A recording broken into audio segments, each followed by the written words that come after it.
Right.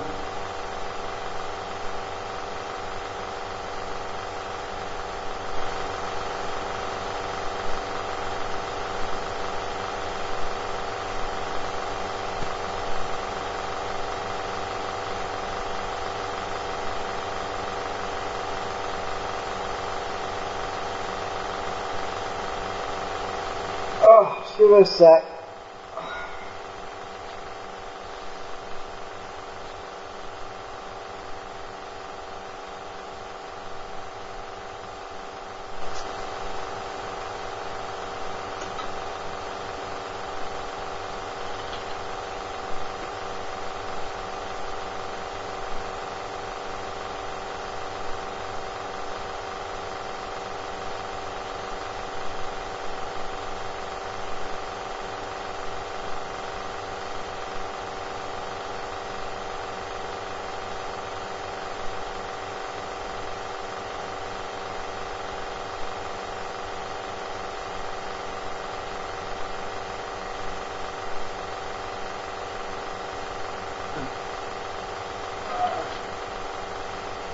So I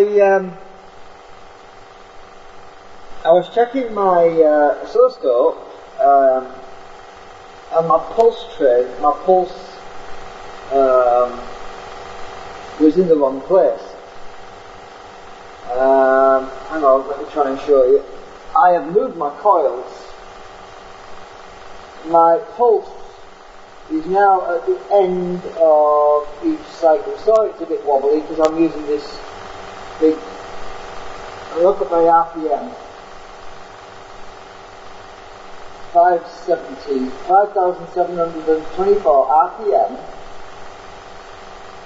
We're sending out 81, dumb wires, 81.13 milliamps, and I'm consuming 280 milliamps at 20 volts. Well, it jumps a bit around to 290. We're using less power.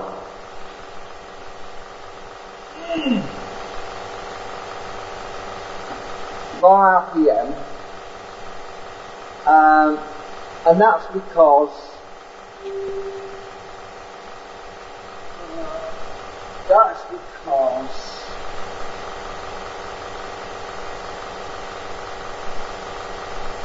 I moved my coils to get the timing better. So my timing is a lot better now. I mean, look at that, 81 milliamps. I've been fiddling about with this circuit for my triaps, and I can see the adjustment on the trimmers, and I'm quite impressed. That's pretty good. I'll get rid of this soldering iron out of the way. A wire came off a bit ago. I had to solder a wire back on, and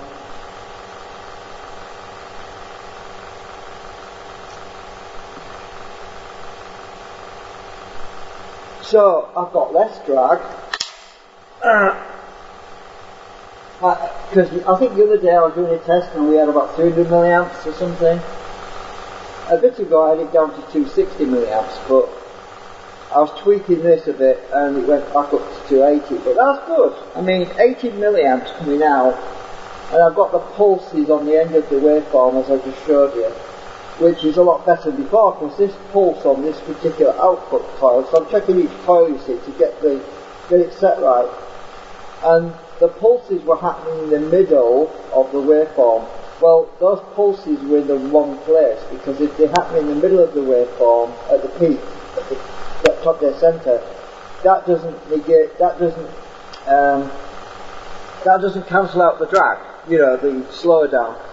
And because I've now moved my coils a little bit further apart, so there's a bigger gap between them, they're staggered anyway, so because they're slightly out of phase with each other, and my triac circuit is able to trigger each coil in turn to send output power, and then the other coil that starts to come into phase, as it's coming into phase, it triggers and turns the other coil off, or the other triac off. So we get a cascade effect. It's hard to explain it, but it's basically moving like this, cascading, on, off, then on, off. So we get a cascade effect, and because of that we have very little drag on the input, and we've got good RPM, we've got low input current. Yeah, anyway, and at the moment we're at 12.5 volts, so the output is actually at 12.5 volts at the moment, so it's going to trip soon, so I'm going to wait for that to happen, see what happens, see how much input current, how much output current I get with a big load on it, because when the supercapacitor is discharged,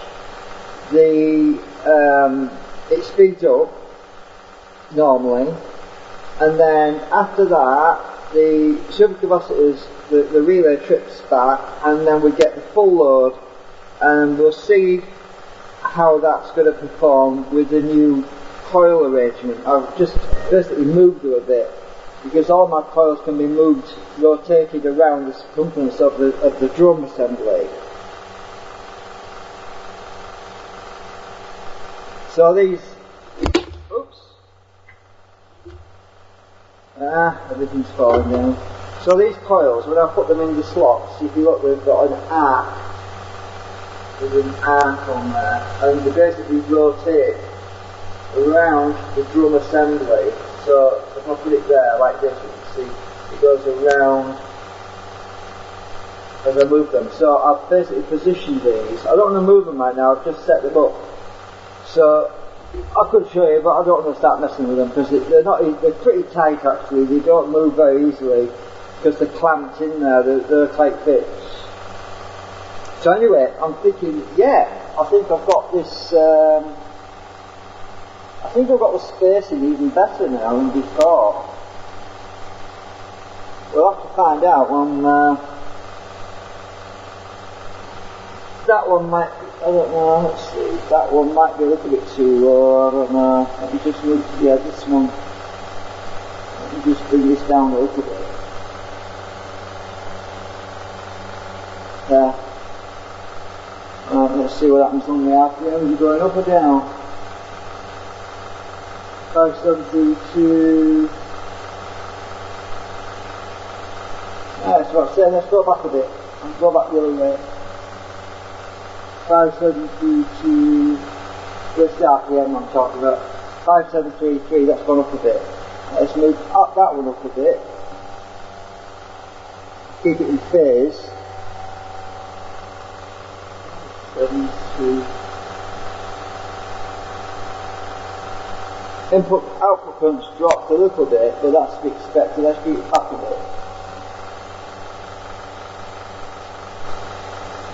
79.3 milliamps. Go back up again. 79.1, so that's, let's just go back there. It's a bit fiddly adjusting these.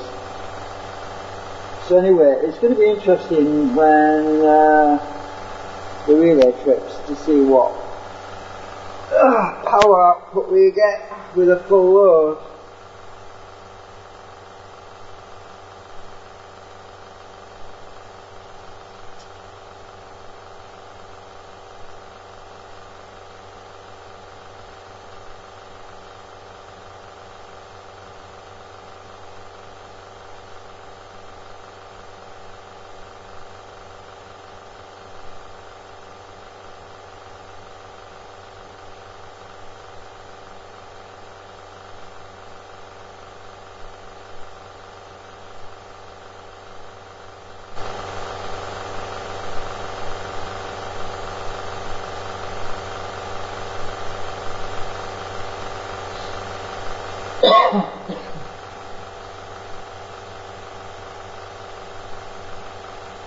At the moment, I'm just waiting for its trip. We're at 12.7 volts now on the output.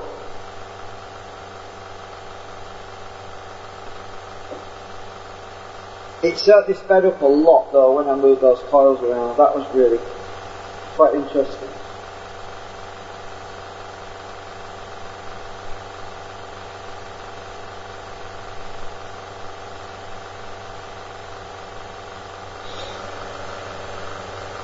I was doing the video earlier.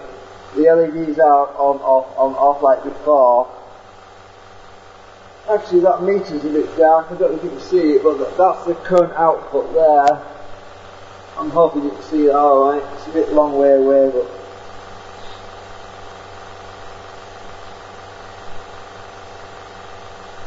I thought I'll do different camera angles because it kind of gets a bit boring looking at one angle. Sorry, you can't see the input current, but I'll just tell you what it is. It's 280 milliamps input at the moment.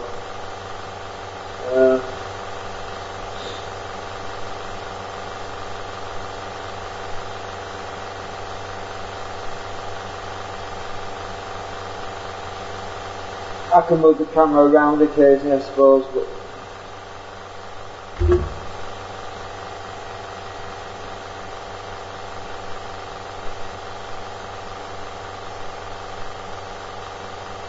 I haven't even got this choke connected at the moment.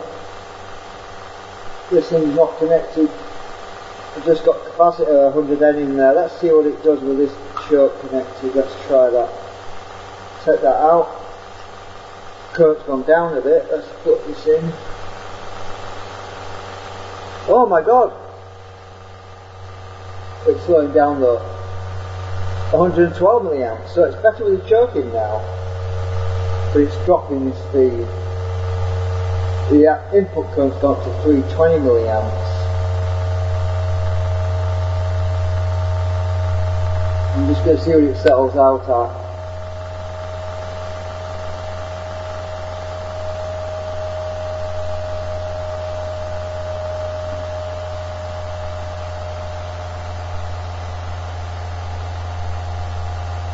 Well, it's dropped to 5,200 RPM and my input current's actually dropped back down to 270, 280 milliamps, so that's okay, but the RPM's dropped a bit. Our current's dropped down to 89, our output current's dropped to 89 milliamps. Anyway, I'll take this choke out and put the capacitor back in. Let's try.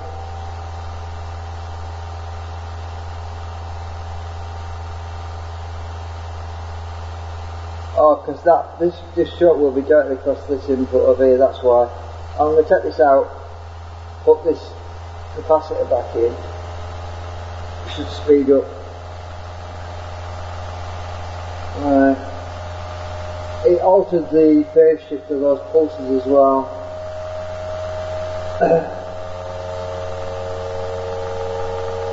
So I won't need that right now.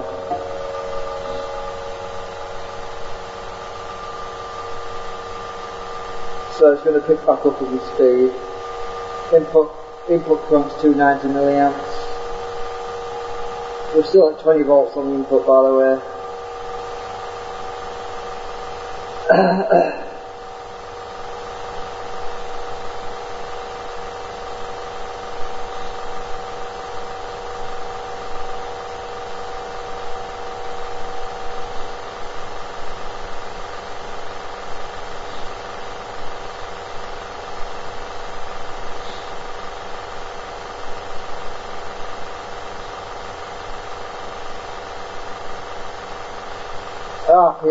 RPM is back up at 5,744 RPM.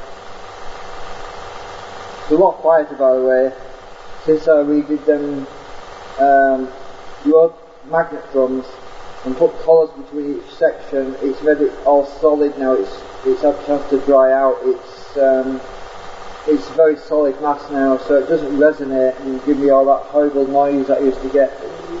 You know, the vibration, because the drive shaft was, with the drive shaft being so thin, only 6mm thick, it used to resonate and oscillate a bit with harmonics and stuff, but that's gone away now.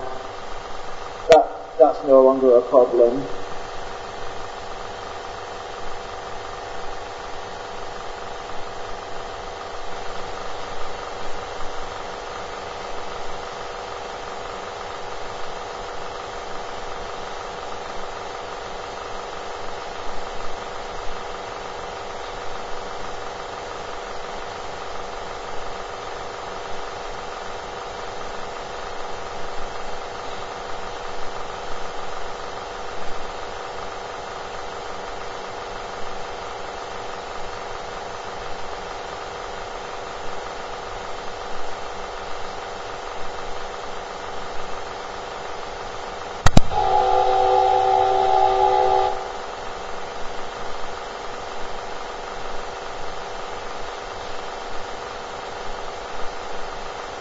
So 77.43 milliamps, 77.4, 77.3.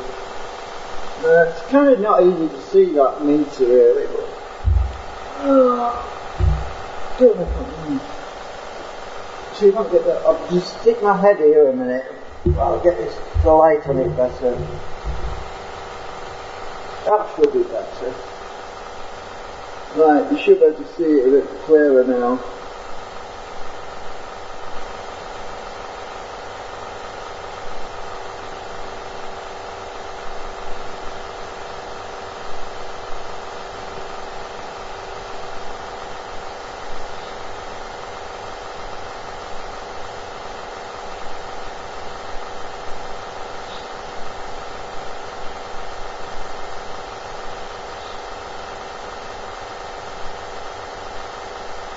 I can't believe it, it's worse.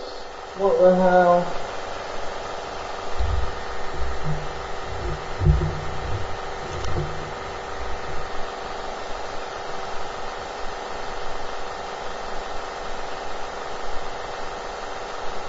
I'm just going to bring the meter closer.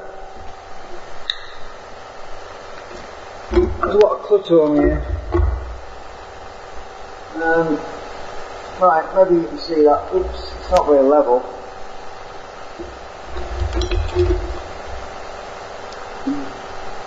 That should be a bit better.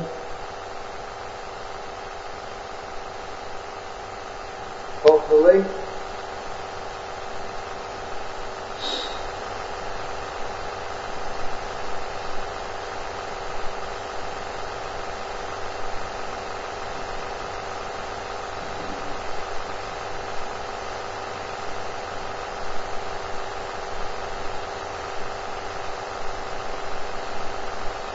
God, I don't believe it. Why is it shiny like that? It looks fine to my eyes, but on the camera it's glaring. I don't know why. Oh, I know why. Right, I'll stick a carrier bag. It's too much light. I'll stick a carrier bag here, that should sort it out. Maybe. Just very bright. My carrier bag should compensate for the brightness.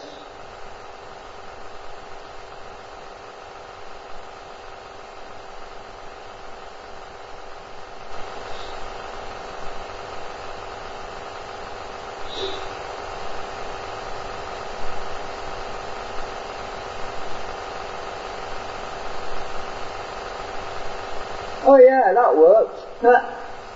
76.7. Yeah, carrier bag certainly sorted that out.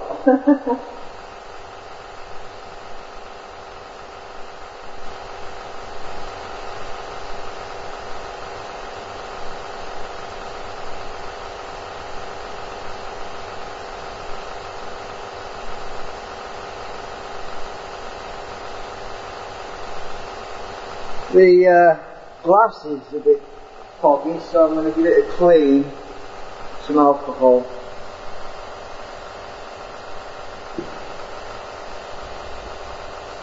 Oops.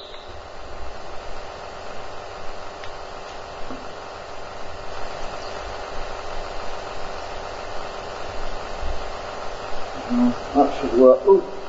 No, it's not resting properly. Right. Let's see if that's any better.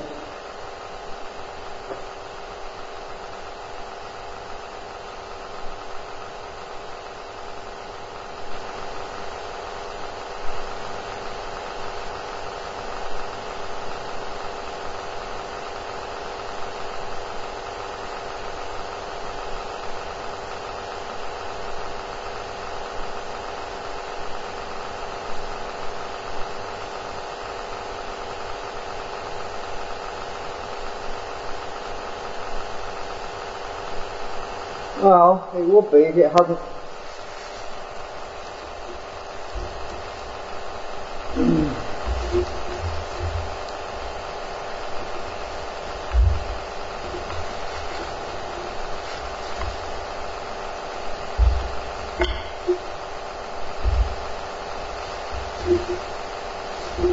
Let me just try and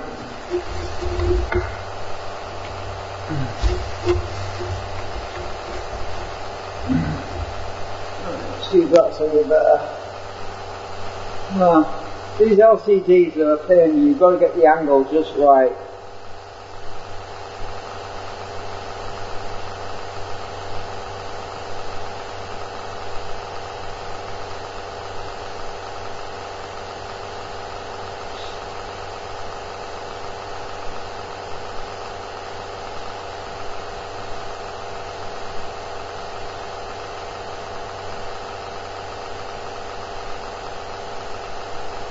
That'll do.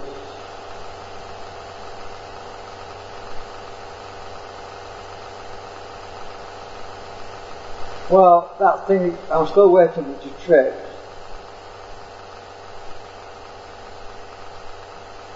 Input current is currently 280 milliamps. RPM, see over there.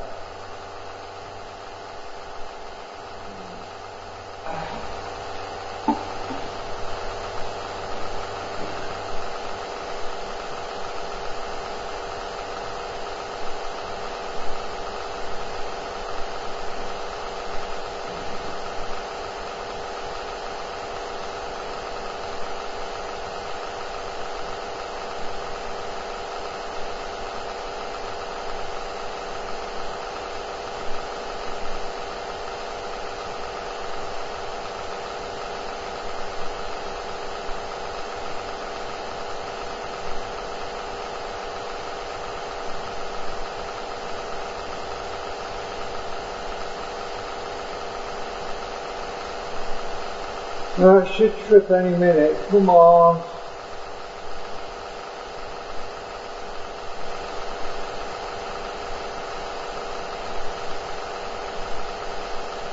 I'm going to go and trip it manually because I'm sick of waiting for it. So let's see what happens.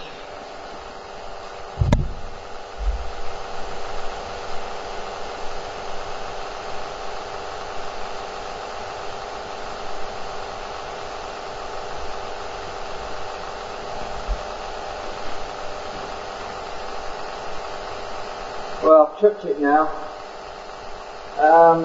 So I'm surprised actually, the RPM hasn't gone up much. Mind you, we're still pushing out 58 milliamps, so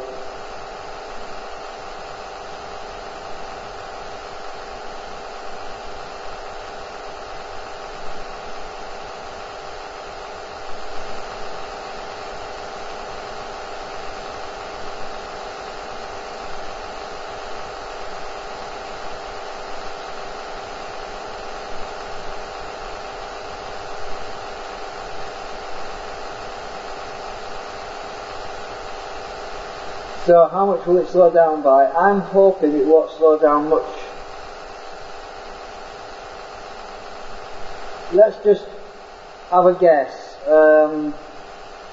Normally I get 250 milliamps when it's on a full load. It's normally about 250 milliamps with a full load. So if this is made an improvement by adjusting the coils, I should get 260, 270 milliamps, but that's been optimistic. 270 milliamps with a low voltage on the output side, about 4 volts. So I don't know. I'm hoping that I'm going to get 260 or 270 instead of 250. It might start out at 260, it'll probably drop rapidly down to about 250. But if I made a big improvement with the coil spacing, then it should be 270. If I get more than that, I'll be jumping up and down with joy. Especially if my input current stays low.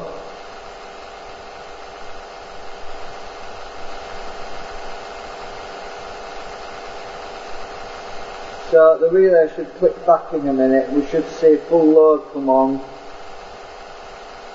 to everything.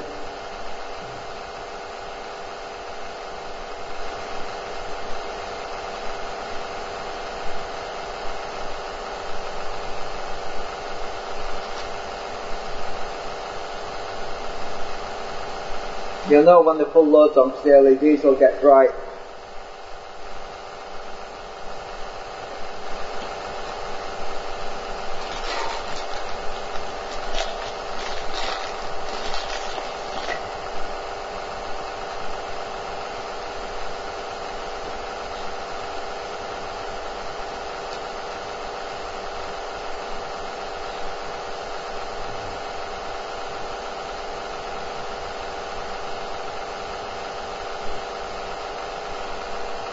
Here we go.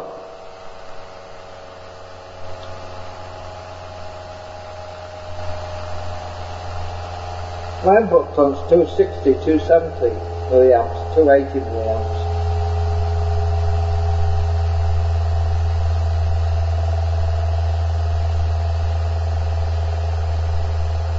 So what we're going to get, what's it going to sell out at? 160 milliamps. About probably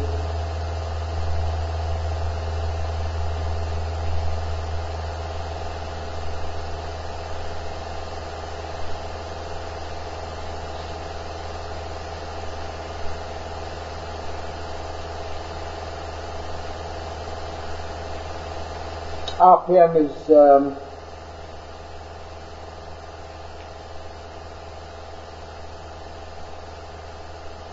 it's not dropping anymore. The RPM is starting to climb, so yeah, we're better than before, 155 milliamps, so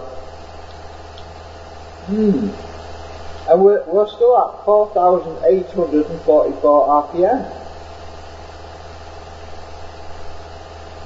Input current has gone up a bit to 330 milliamps, but that's better than before. So that's but spacing them out a bit more, it's definitely improved things a bit.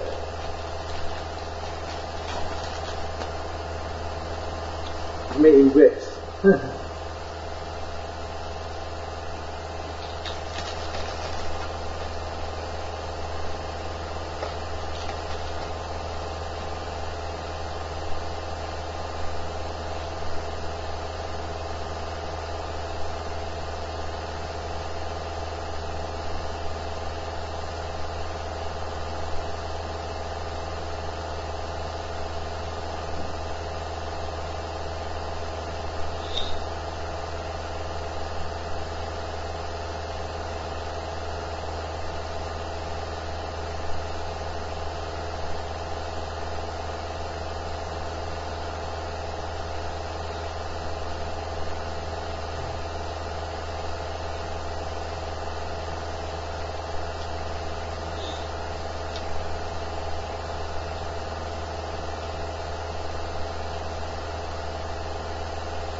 Just gonna have a twiddle a bit.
I need to check my waveform really. I've lost my, hang on. I lost my screen lock. That's better. I need to adjust the waveform for that.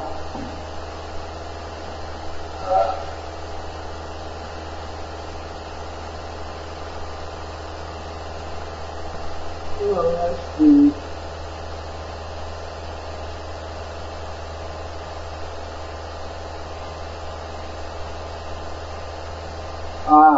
I can see the pulses now.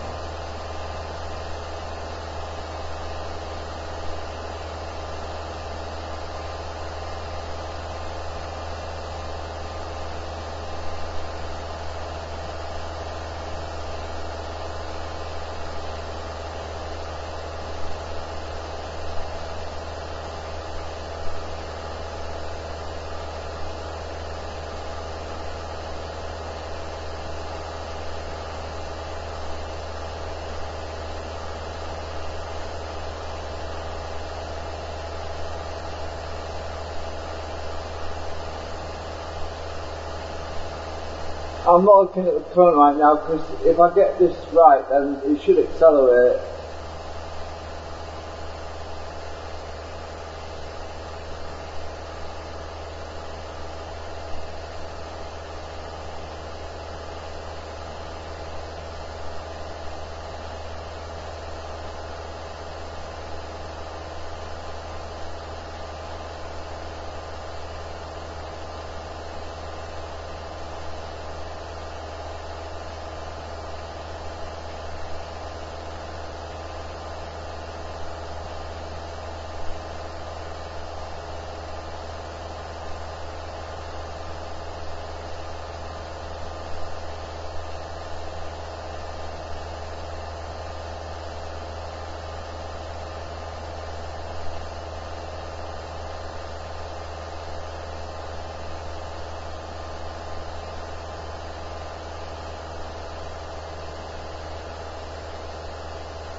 Let's try switching some coils on.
Well, that's an interesting waveform.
I'll back them out all a bit.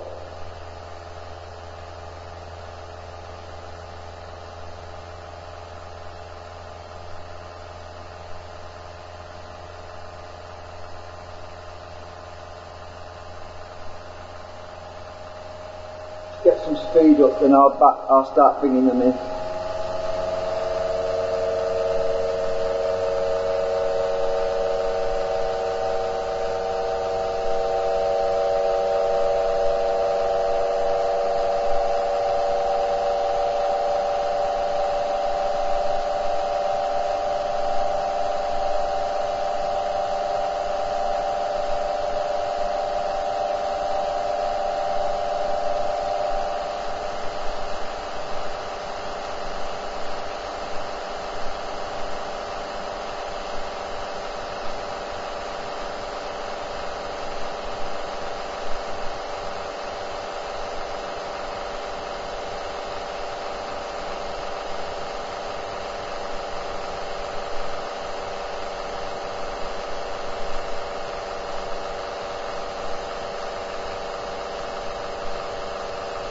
To 80 milliamps input.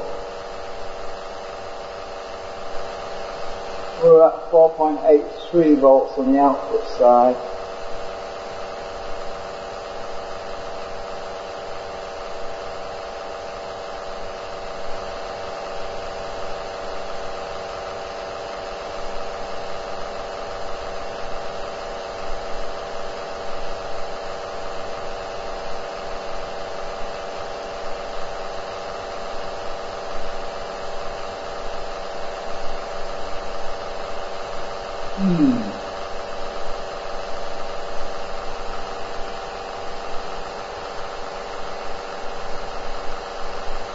That waveform is really bizarre.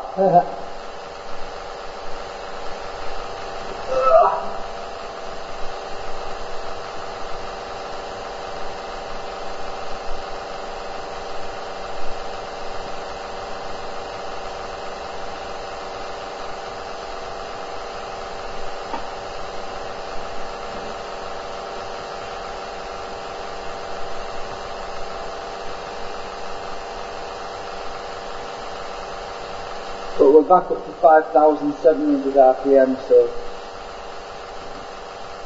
yeah.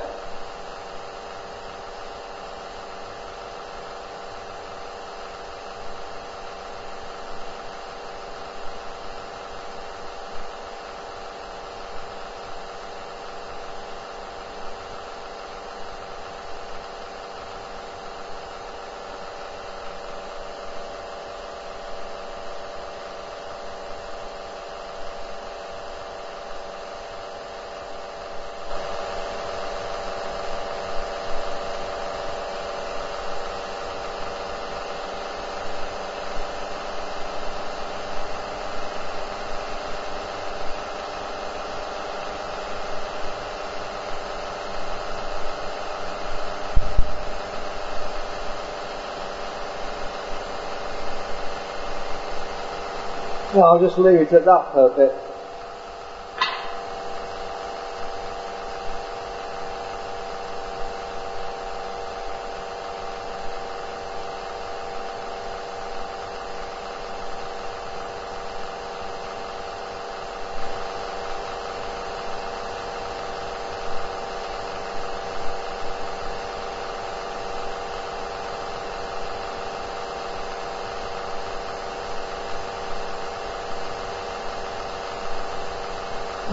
So that meter's a bit hard to see again. I don't know why. I will just come with this bit.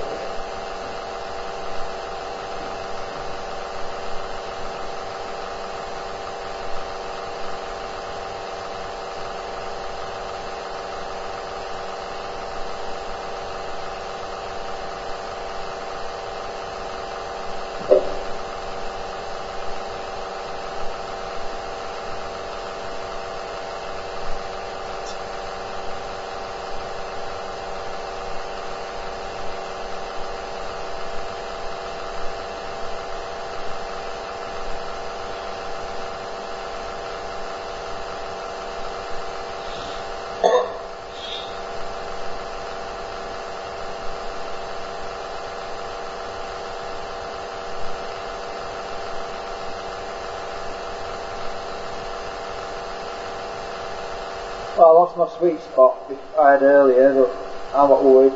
You've got to move forward, you can't stand still.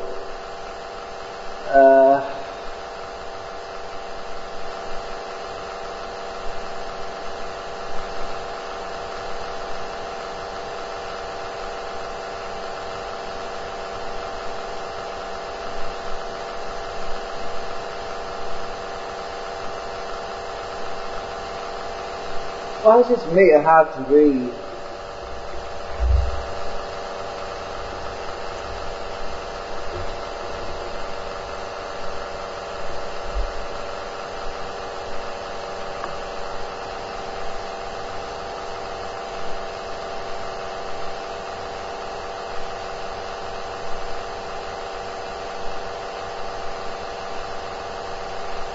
That first digit looks weaker.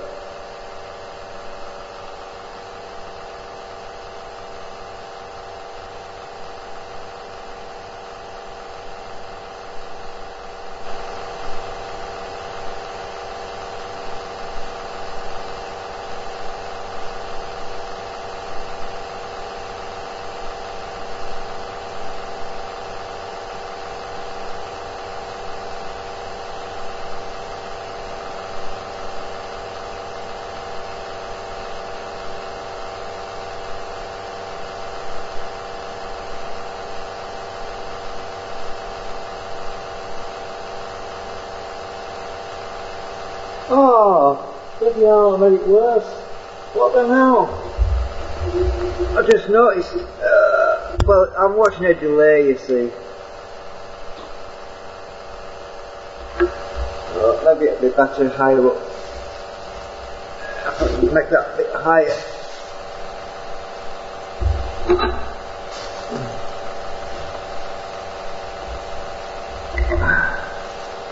Just try that.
I just hate LCDs, unless the battery's low. I can't think what else is wrong with it, it's just hard to read it on the screen.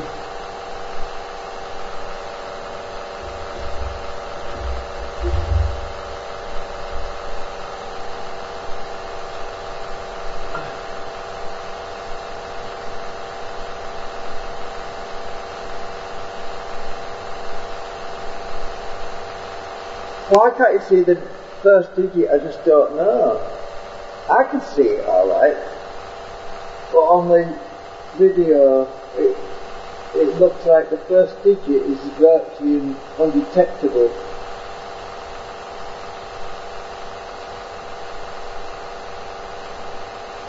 What if it's the camera?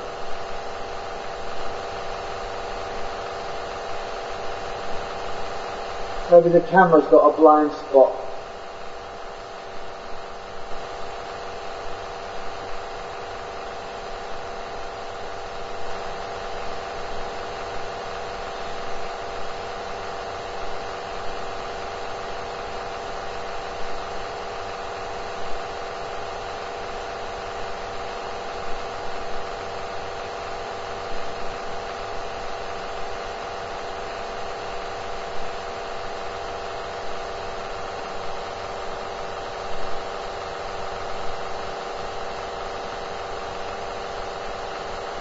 I can't believe it. It's just ridiculous.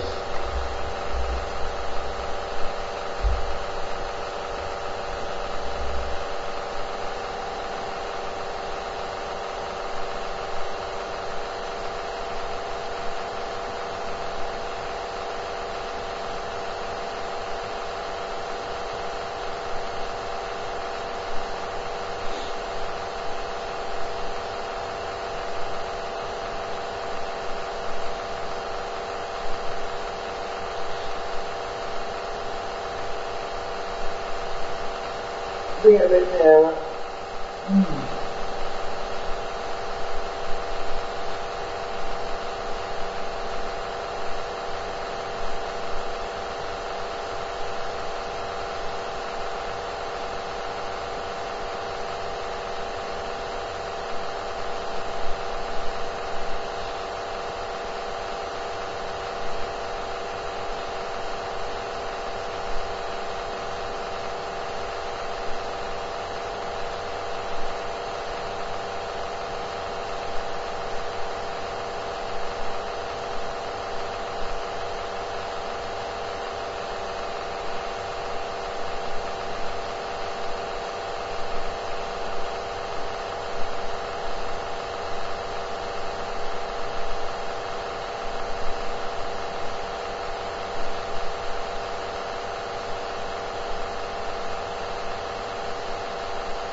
I don't know. The other digits have disappeared now. What the hell's wrong with it?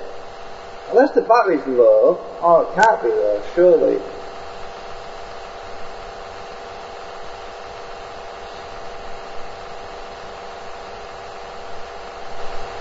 Oh, stop it.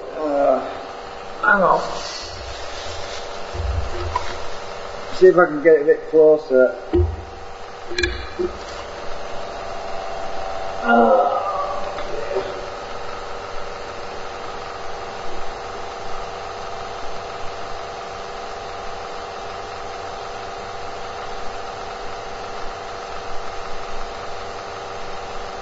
Got to be able to see that now.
Yeah, that's better.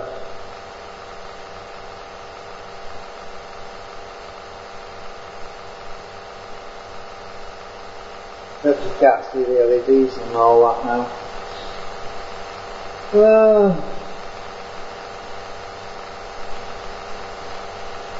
Well, I could try it over here.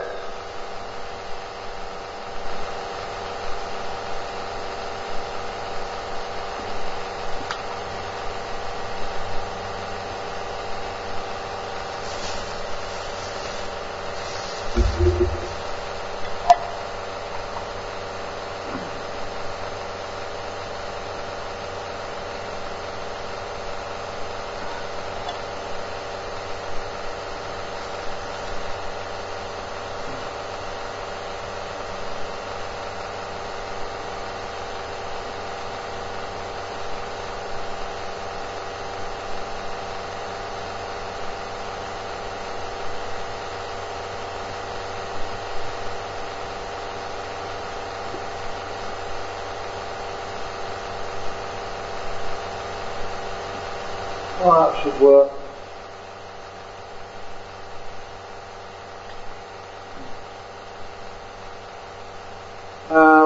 We're only at 6.5 volts right now, but 70 milliamps is going up to the other end, but it says 160 because the circuit up there uses about 30 milliamps.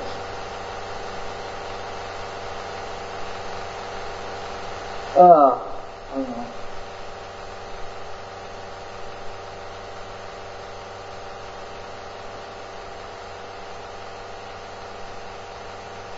There's many times.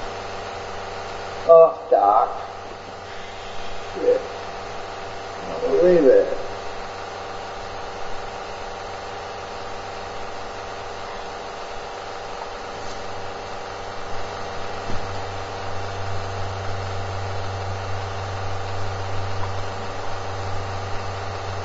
if I get blue tack on the back end, where's my, oh, I'm using all my blue tack, where is it? Oh, it's here. Hang on a minute.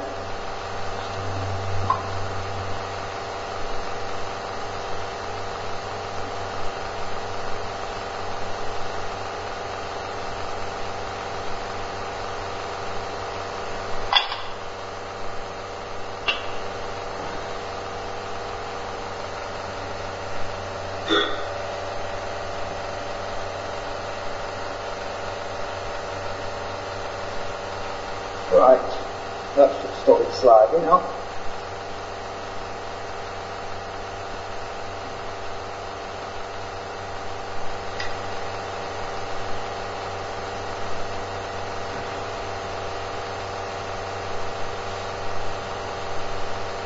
That's better, I can see it now.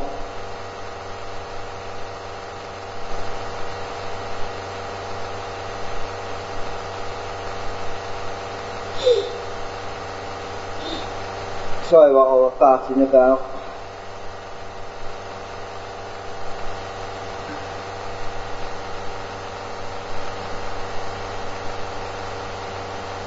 So the input current is constantly at 280 milliamps.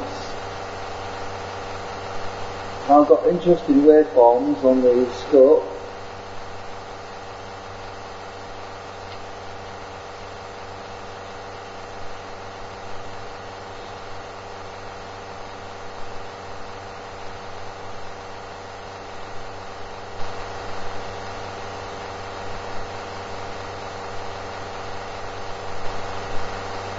But the good thing is we have very little drag right now, extremely little.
Twiddle a bit.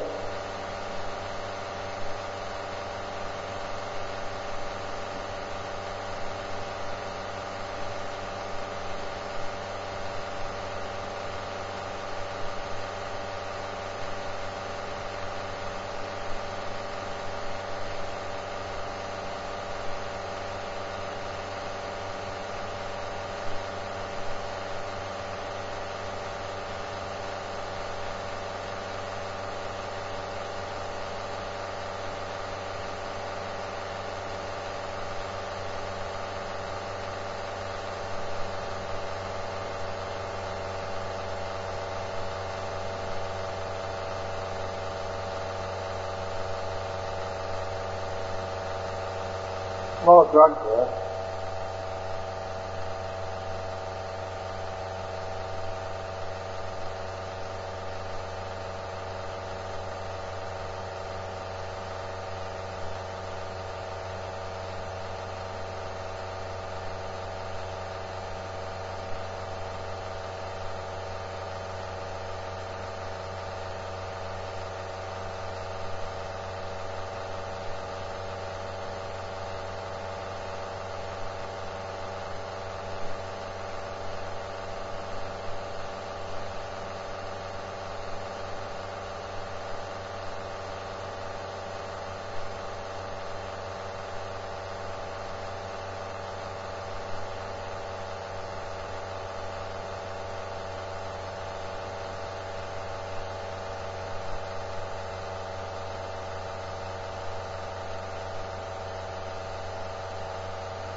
Just trying different capacity combinations at the moment.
I'm just going to adjust my coils a bit. Oh. Right.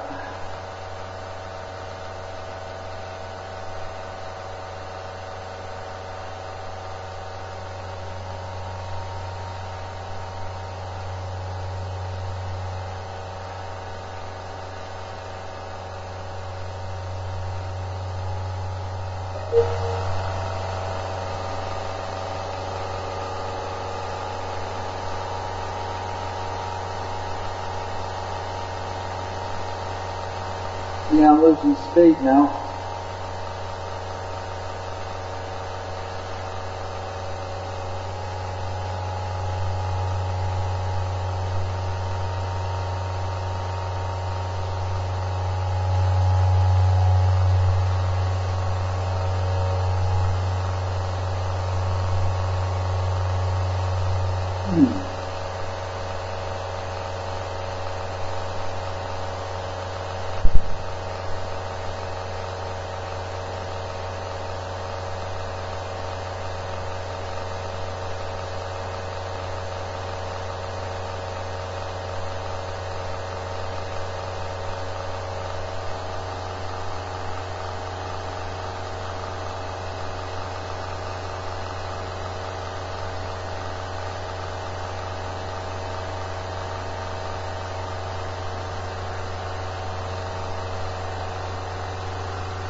Ah, this one's stuck.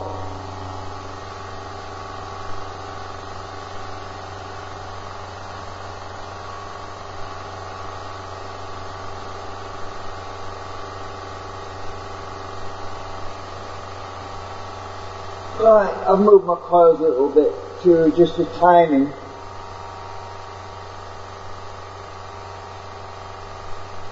Right, we're at 300 milliamps input, 5,622 RPM. Let's turn it quickly again.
Increasing.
Speed decrease.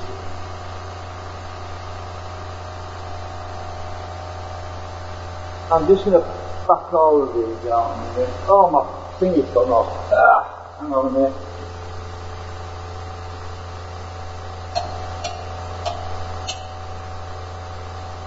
If I don't keep my power charging these batteries up, these batteries run flat.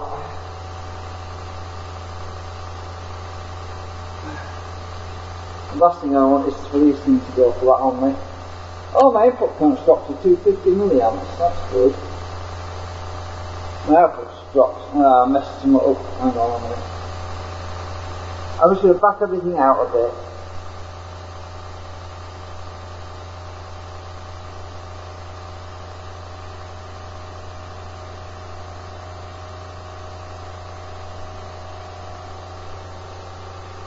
This coil does a lot more difference because it's a much bigger coil.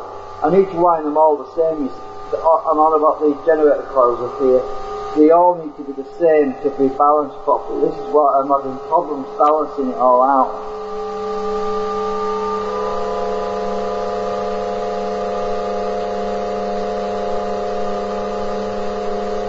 start with this one.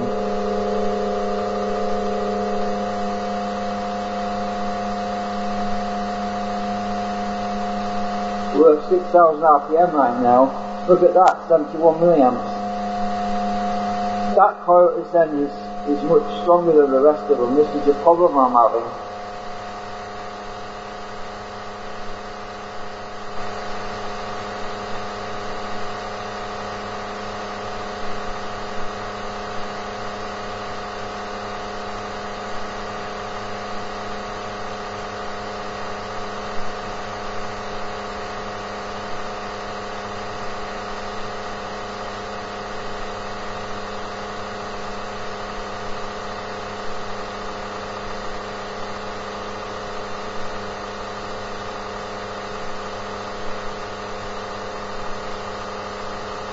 Two 40 milliamps on the input.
Yeah, I need to move them clothes back a bit, I think. I'll just move these around a bit.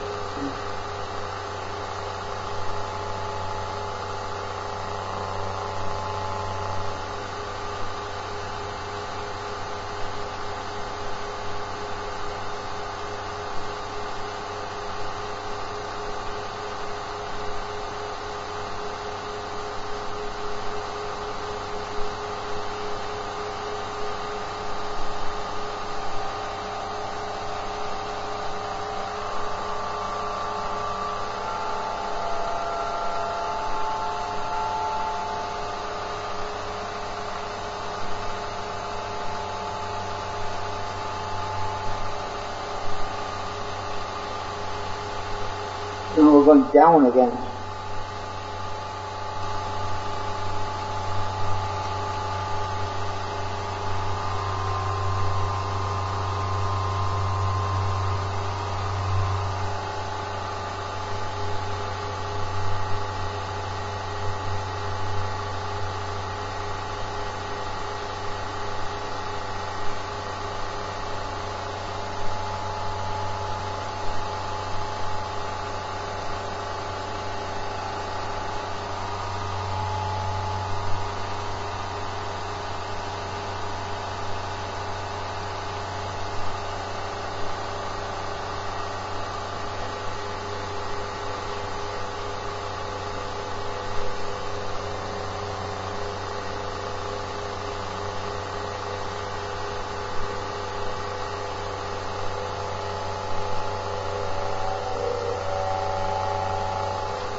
Well, the output voltage is 9.35 volts right now, and we're at 90 milliamps, which is not too bad.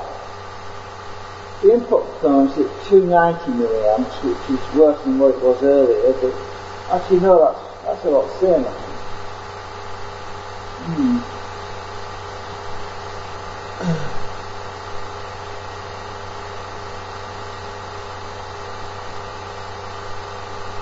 Yeah, something to play around with is this thing. You can play around with it all night.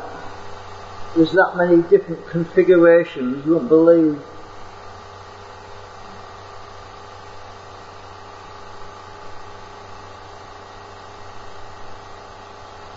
Oh, I see why that's stuck. It's that screw that's in the way. I need to modify that bobbin holder, because that particular bobbin holder gets caught up on a screw.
What I'm trying to do is get the waveform shape right to negate the drag, and it's very fiddly to do that.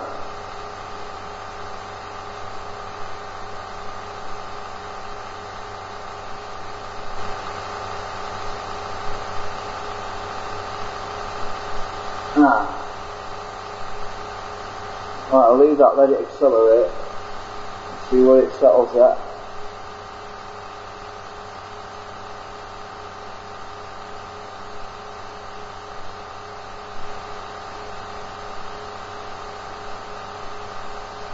Oh, we're down to 270 milliamps on the input.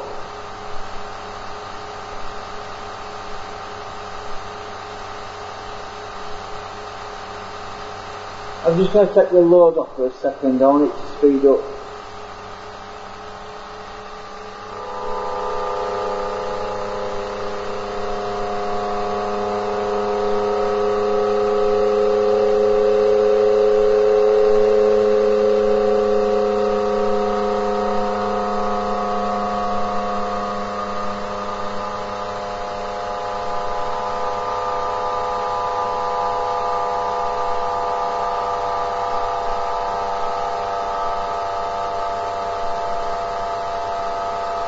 That's pretty good, 260 milliamps on the input, and it's slowing down very slowly, which is a good sign.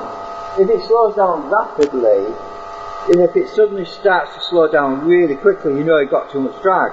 But if it's slowing down really slowly, and the input current is pretty low, it means that I'm getting the waveform shape just right. Because we're at 5,797 RPM right now. So it's actually getting some speed just by doing that without actually, after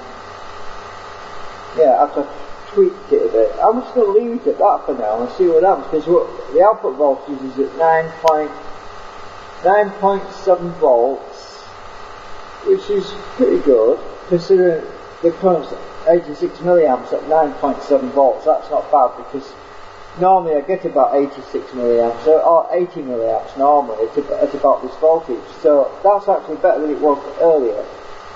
So, and the input current's at 270 milliamps, so well, it's jumping around a bit, but so I'm just going to leave it at that now. I'm not going to mess with it for a while, because then the LEDs are nice and steady, they're not all flickering all the time. When they're stable like that, it's a good sign.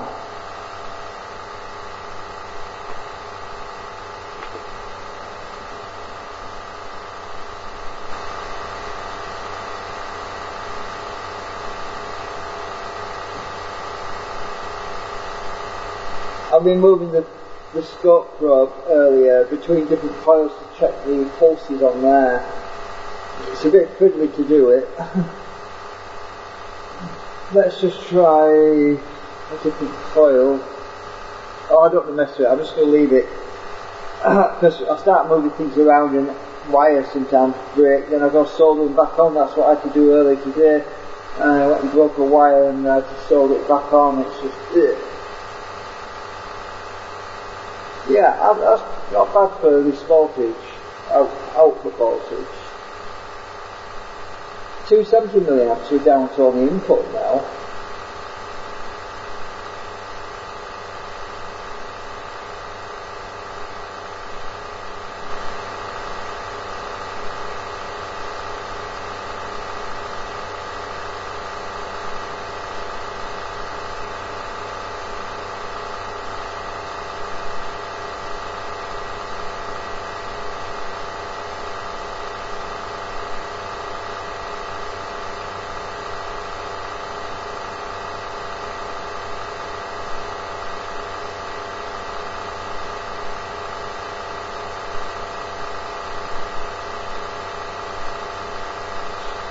Yeah, the waveform's pretty good, even though it's a bit twitchy.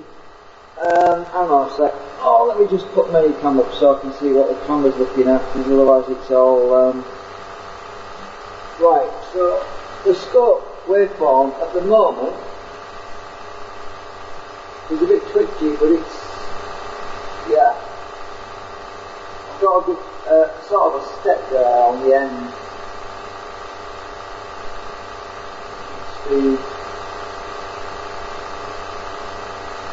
now while I'm at it, the input current, and we're at 80, was it 20 volts? Yeah, 20 volts on the input.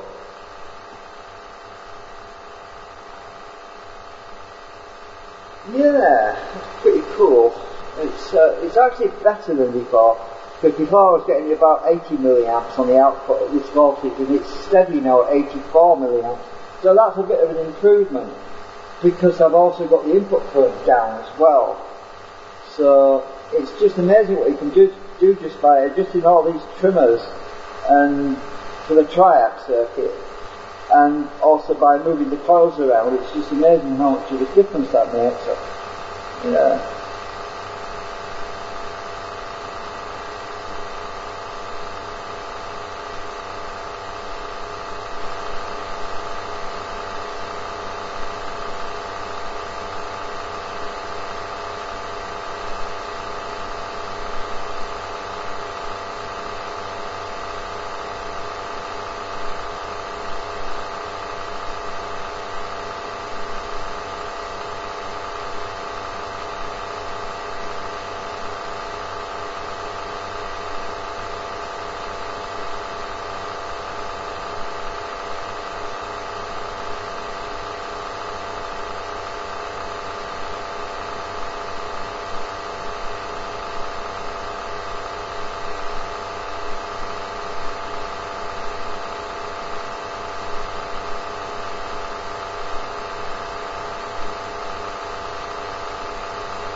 Output voltage is now at 10 volts across the room.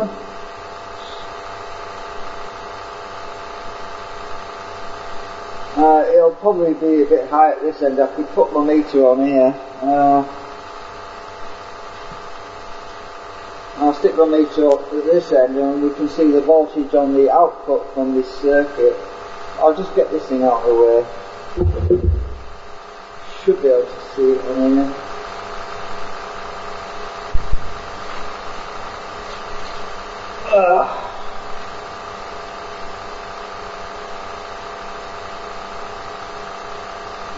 Find somewhere to clip it on.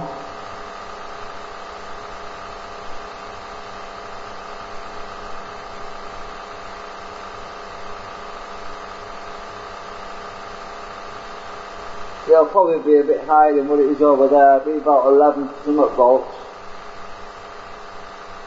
Yeah, bang on, 10.9. Oh, on the light again.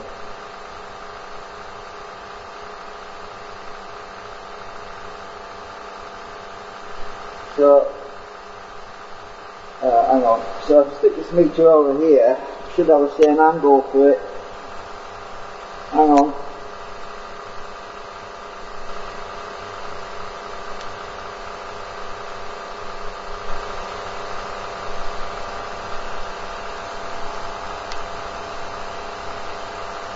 So that's the output voltage, that's the current that's going into that voltage. And get this angled right. Yeah, you might be able to see it, let's see. Yeah, I should be able to see that.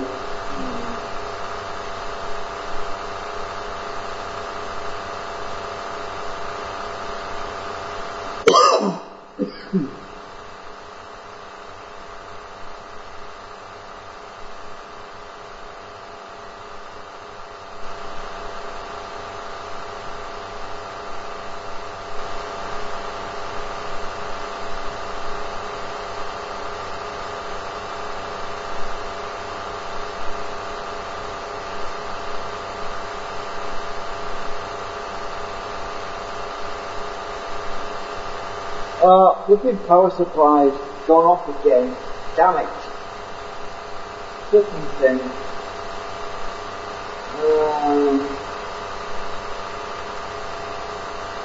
Sorry, I've got to move the camera a bit.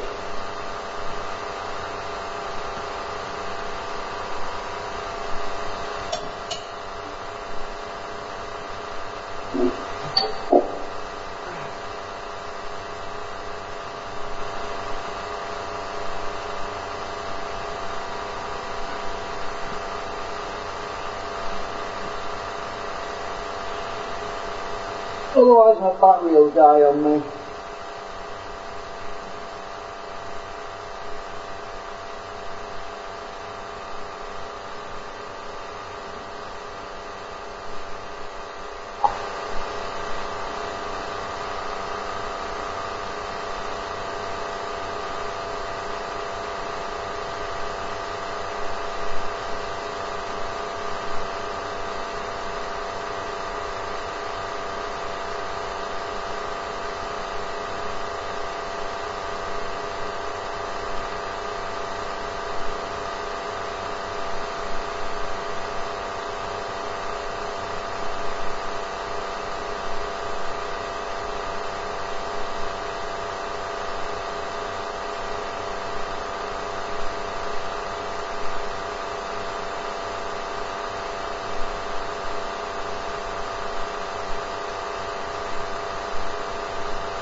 I was just looking at the chat then because I don't normally use the chat because the chat box on the live stream, if I leave the chat open it just eats memory up and it can cause my browser to crash on me sometimes, so I usually hide it every time. But I just had a peek just to have a look in case somebody was chatting, and hi Ray. I saw you comment. I'm just going to go and put my, I'm just going to go and make some more coffee because it's on cold.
got a yummy sandwich from the shop today, and I'm going to dig into it in a bit.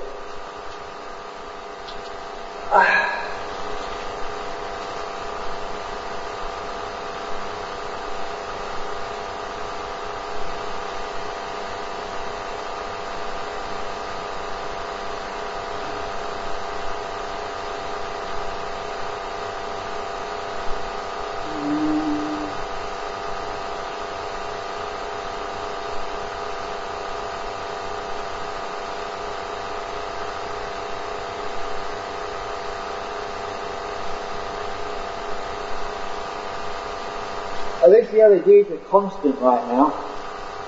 So I've got a few flickering, that's okay. When you look at my current, it's pretty stable, over 11 volts as well. Input current is at 270 milliamps.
RPM is at 5,825.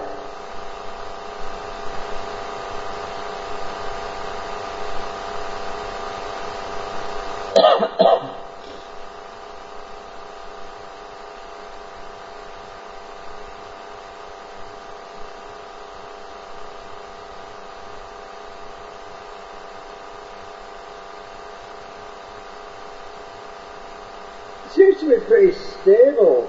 I mean, the RPM seems to be very stable as well at the moment.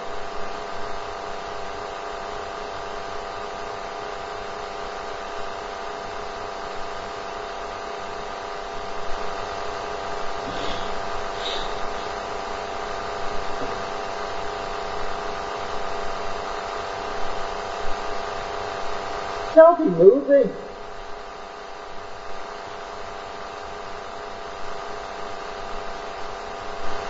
That's a bloody good sign as well.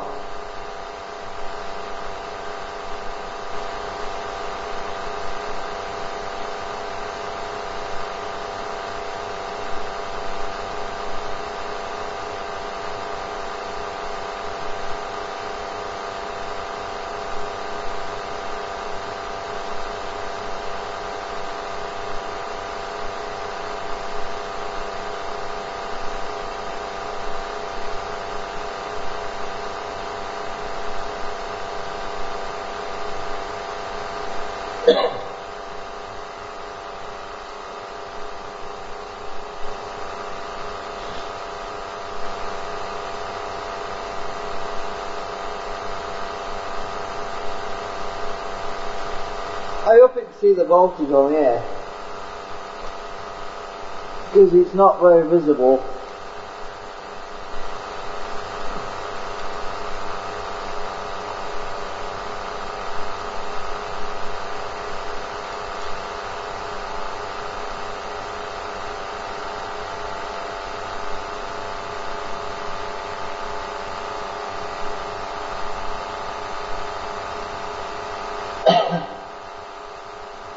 I'll try and shine the light over here, hang on. Squeeze past.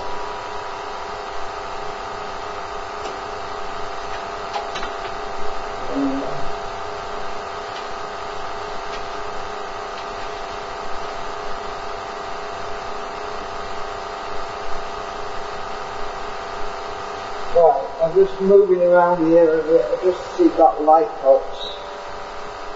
Might be.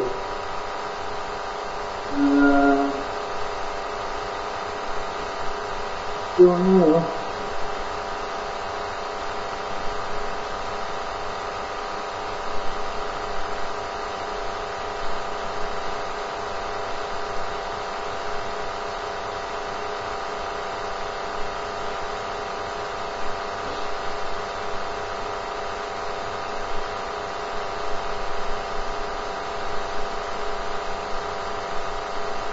We're still at 5,825 RPM, that's unbelievable.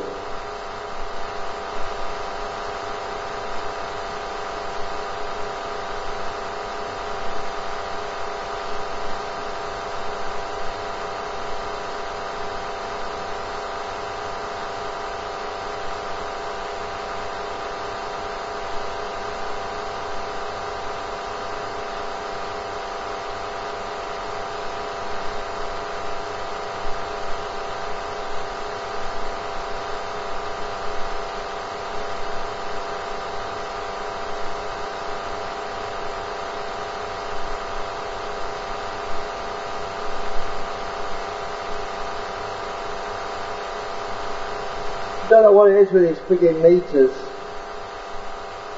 They just don't show up. Anyway, I'm hoping that that light is. I can't see it yet. I'm waiting for the lag on the stream to catch up so I can see. It's a lot bigger than Manicam is. Manicam's too frigging small. You can't even see anything on it.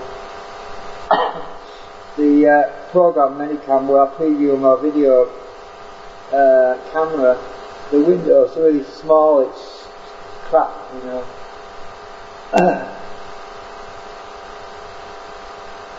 Well, anyway, it's at 11.9 volts at the moment.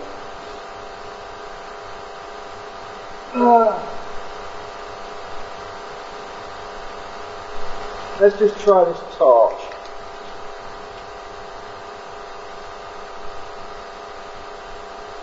This battery is pretty crap, it'll go flat really quick.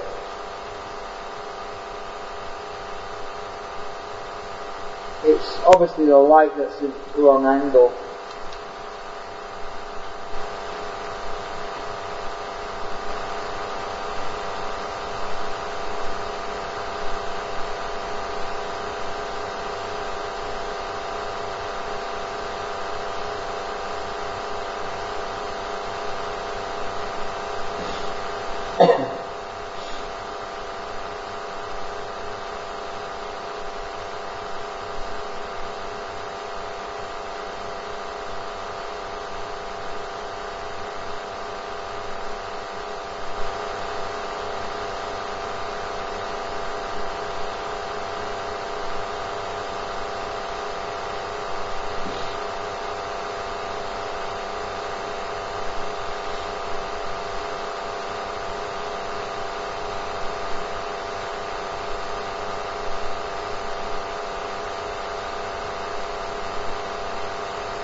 Well, that is not working.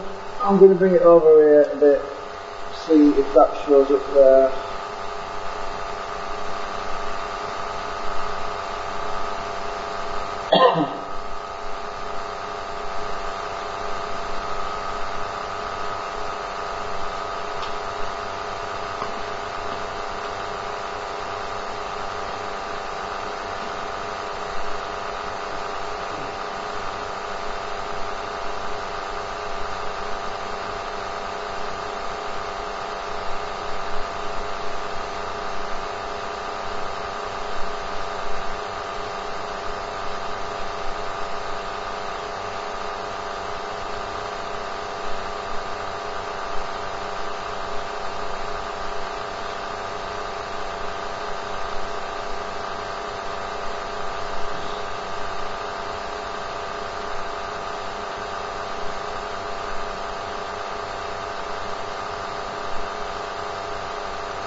Ah.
Don't know what it is with sandwiches these days. They don't put enough salt in the sandwich.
RPM is at 5,817 right now.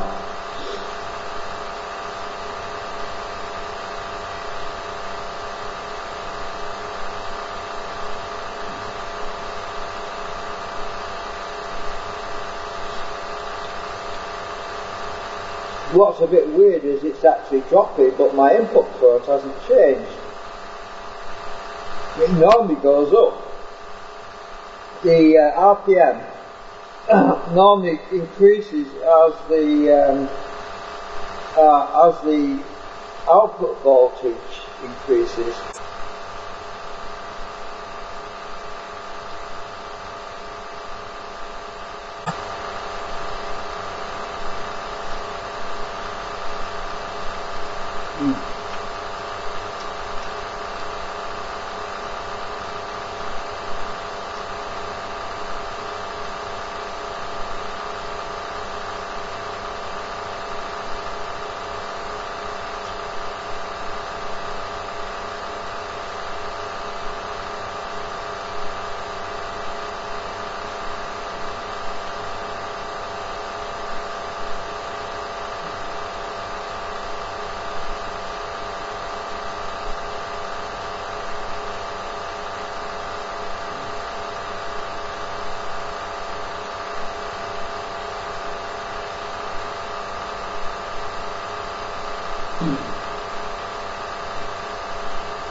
I was just catching up with the chat in Discord, so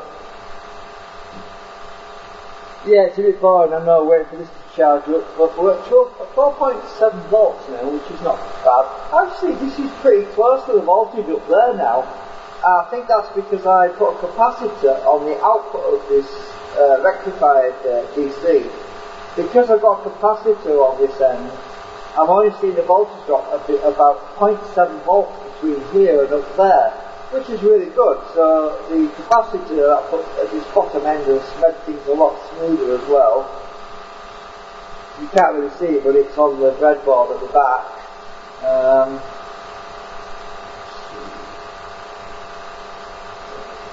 But I put the heavy capacitor down here, this big one, so the power goes through there before it goes all the way up a long wire.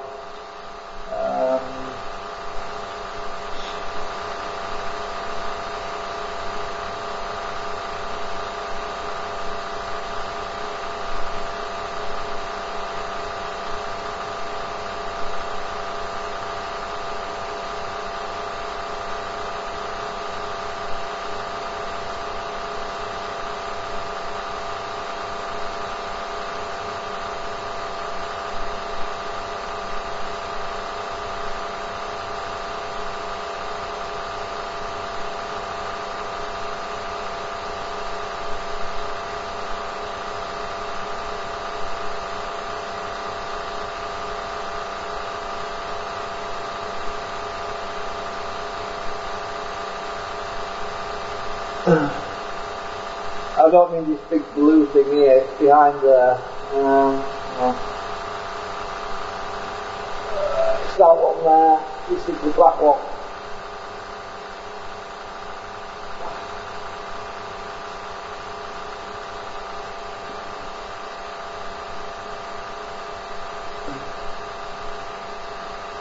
So RPM is at 5,827.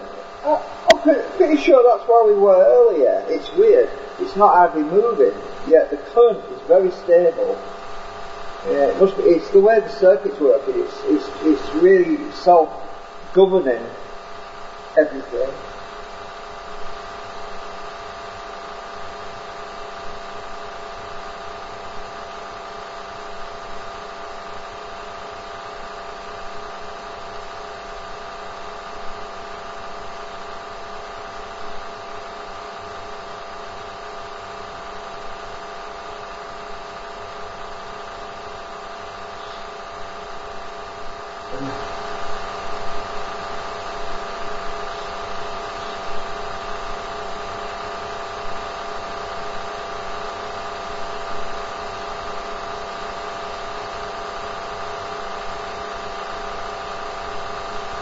I'm just going to take the load off for a second. I want to see if this meter's actually reading right. Yeah, it is.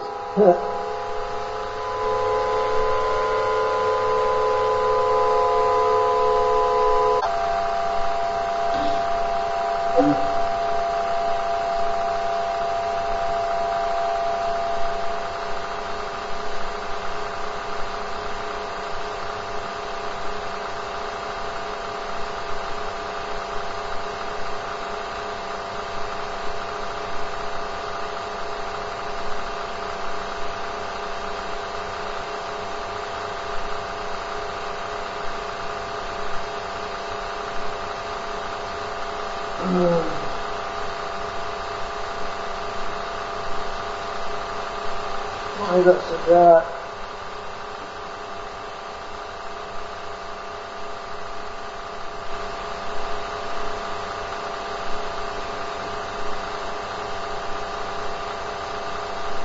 Maybe I should set this away. It might bring it up. Now it's dark, you see. I just need to bring the light up again. See if that makes this one easy to see because it's pretty dark on here.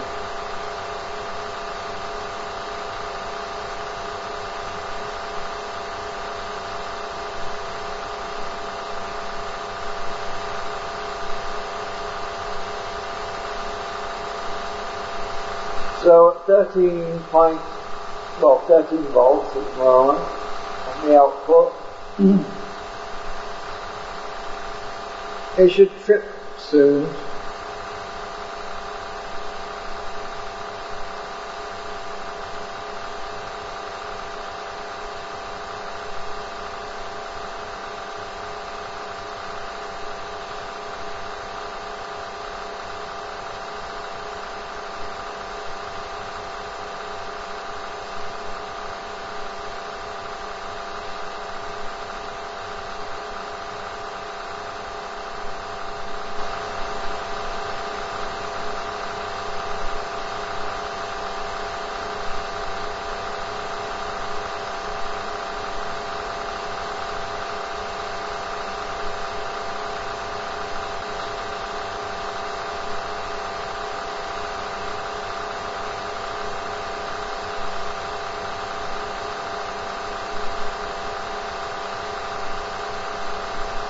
Well, I probably won't until it gets to 13, but oh, it says 13 here, but oh, I said it was 0.7 volts for the difference. No, I'm wrong. It's 1. Yeah, the voltage of the up one over there is 12.3, and it's 13 here. So it is 0.7 of the difference, isn't it? Of course it is. Yeah, 0.7 volts of the difference. Yeah.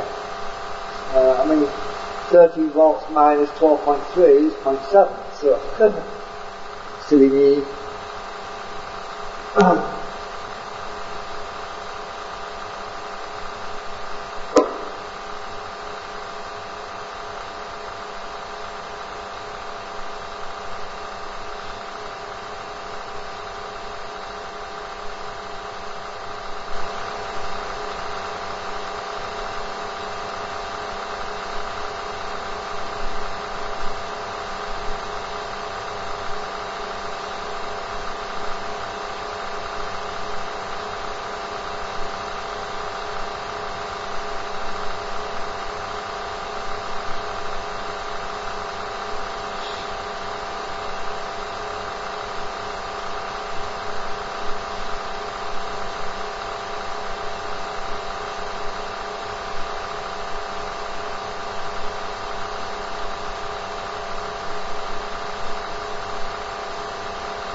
You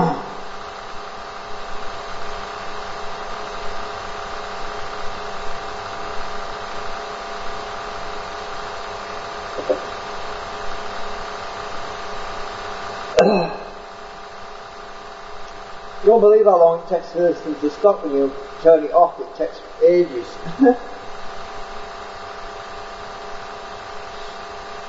Well, I am going to turn it off in a minute, because I think we've been going long enough. I just want to see what, I'm going to trip it manually in this. Actually, I'll go and trip it now, because I'm tired of waiting for it. So, I'm going to trip it, now I'll see what the current goes up to when it, I'll test the drag coefficient again on it. Because we're still at 5,830 RPM still. Current output's at 73 milliamps right now, so I'm going to go and trip the relay.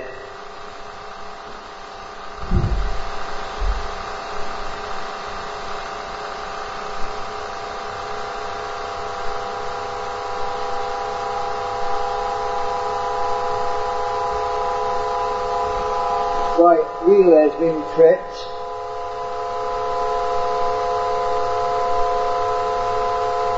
Speed got to 6,060 RPM. Yeah, I'm just going to see what the bottom end load is. Oh, the input current's dropped to 240 milliamps at 20 volts input, pulsed.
The big load's about to come back on it.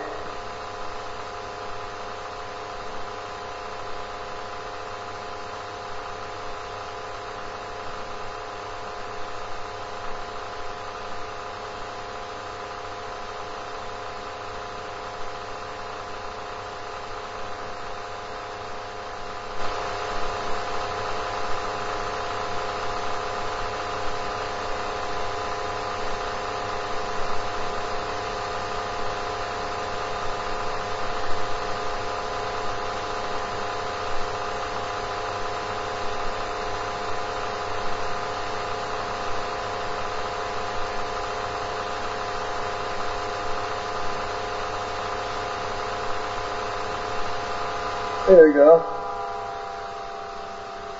Now that is slowing down a lot less rapidly than it normally does.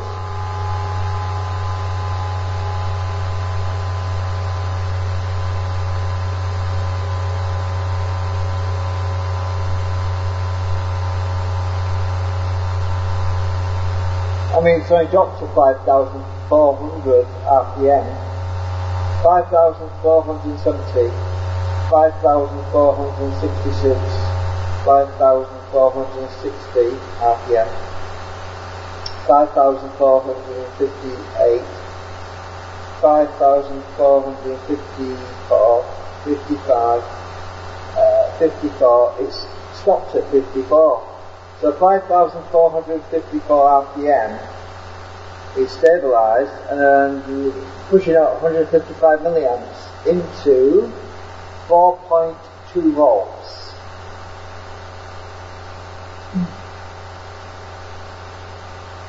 fact, the waveform looks really weird. It's like a digital waveform actually.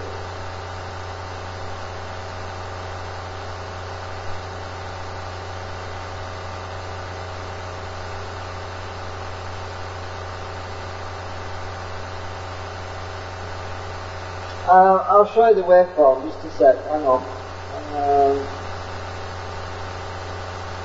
Right. This is the waveform with all that load on it.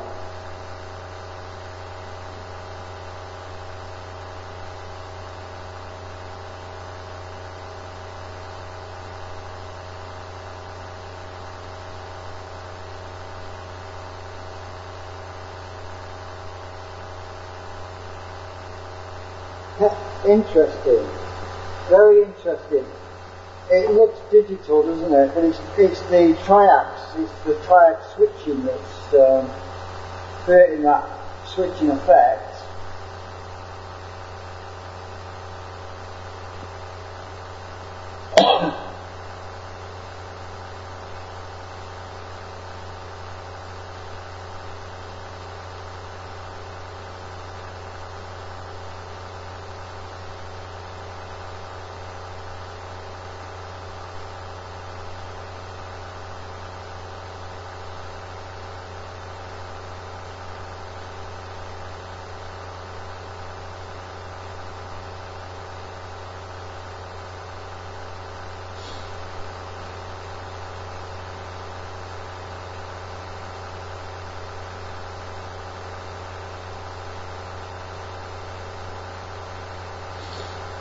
It's much more stable. The waveform is very, very stable right now. Well, you can tell by the LEDs they're not flickering all the time.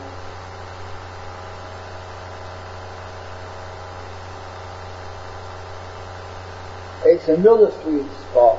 Another sweet spot. So, yeah, I've had 2 sweet spots today so far. And this one seems to be the better one.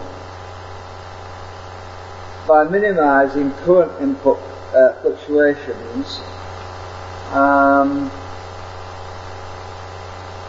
and minimising the speed, the loss of RPM as well, which is a good thing. I mean, between top end and bottom end I've only lost about what? I've forgotten where I was now. What was it, 5,625 or something? Well, and we're down at 5,477. Well, that's bloody amazing. I think that's what it was.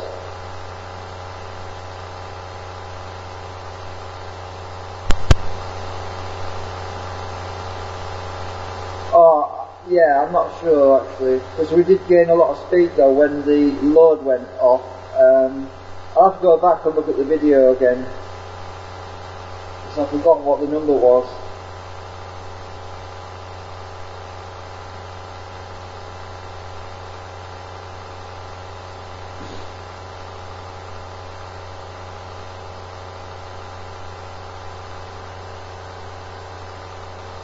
I should have written it down.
So what I'm going to do is I'm going to get my pen, and I'm going to mark on the generator all the positions where the coils are set right now, so that if I have to take them out, I can put them all back in exactly where they are at the moment.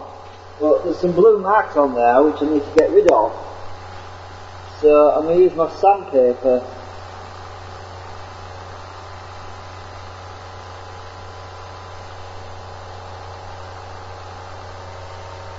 Oh, actually this isn't working. I'll get my Dremel and I'll rub those existing blue lines off.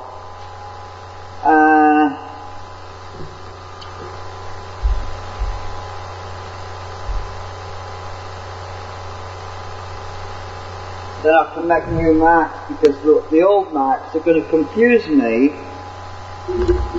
because at some point I'm going to have to get the coils out to put the new coils in. And I want to know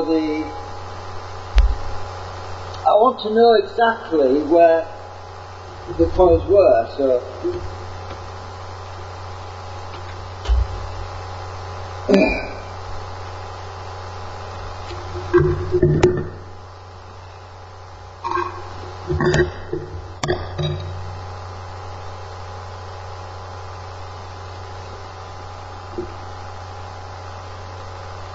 oh yeah, I'm getting old.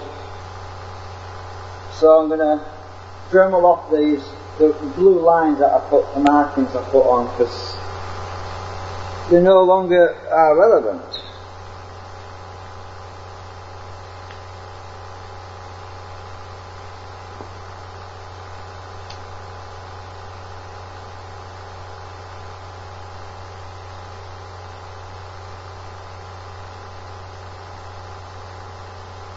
I can't really get them off with alcohol because the ink kind of soaks into the fibres of the 3D prints, and it's a bit difficult to get it off.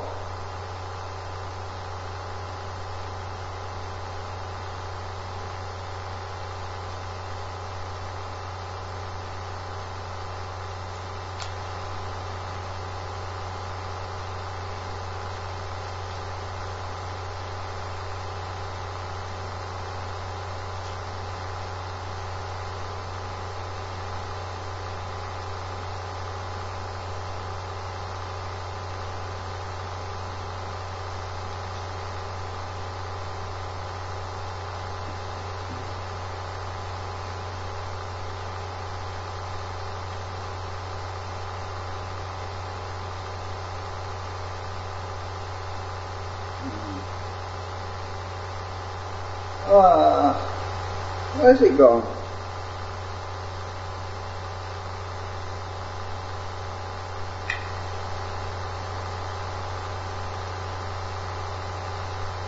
Oh, that's the wrong size. I've got the wrong thing in my drawer.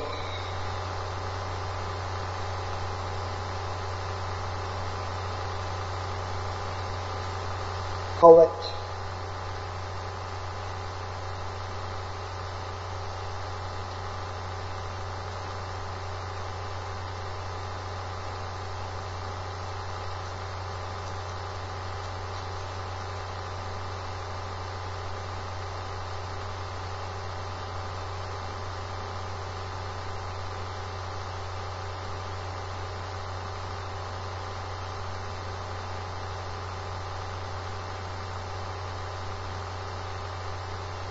I'm using a felt wheel, so not too abrasive, it polishes actually. It's a polishing wheel.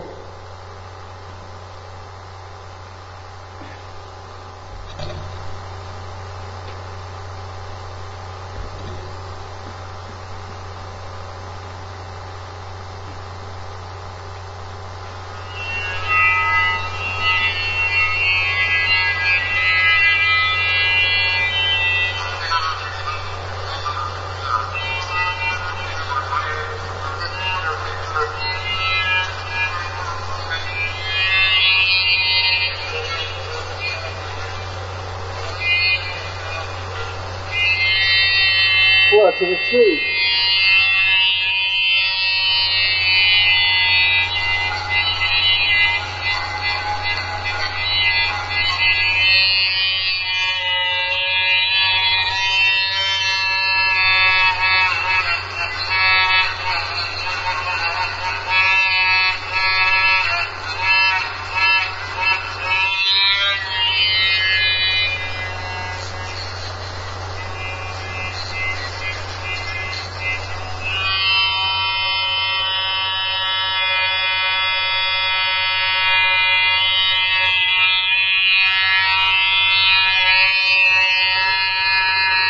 I only get my wires.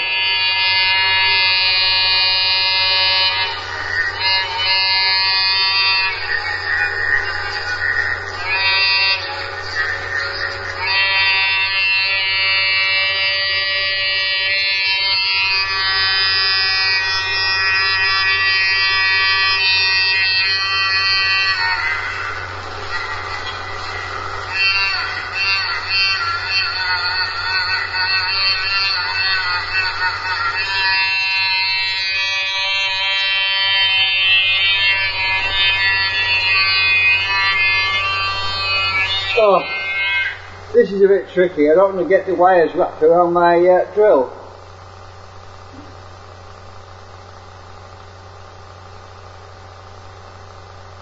Ah.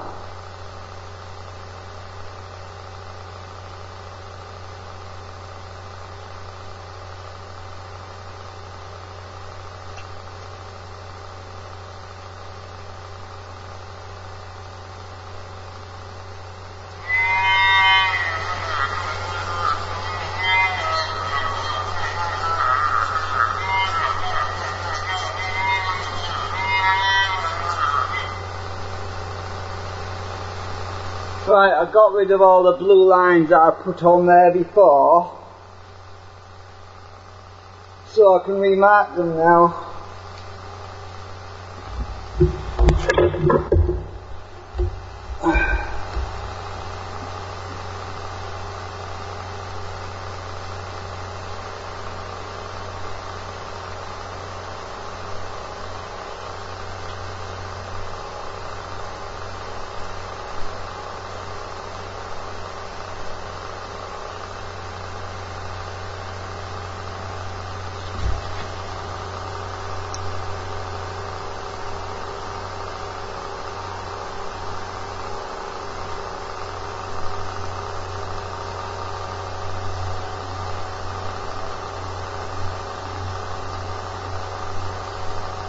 Right.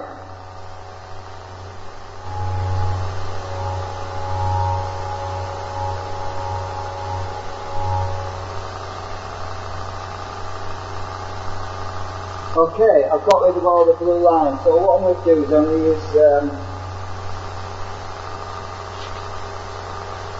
to use this other pen, because that's indelible, it won't come off. I'm just going to use this one because it comes off easier if I need to change them again. So I'm going to mark off where my coils are. I'll do it down there.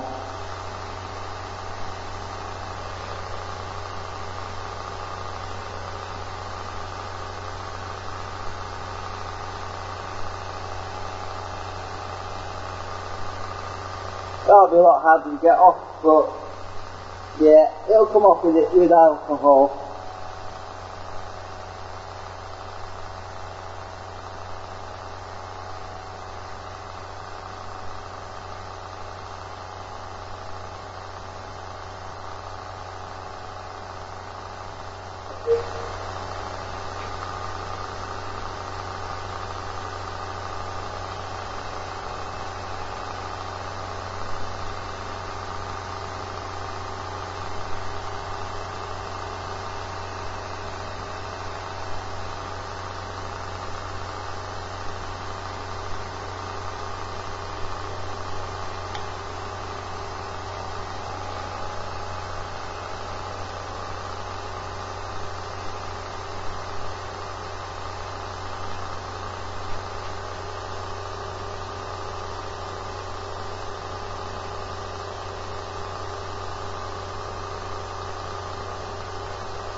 Right, that's better. I can see where the coils are, so if I move them, I'll know where I can put them back at, you see.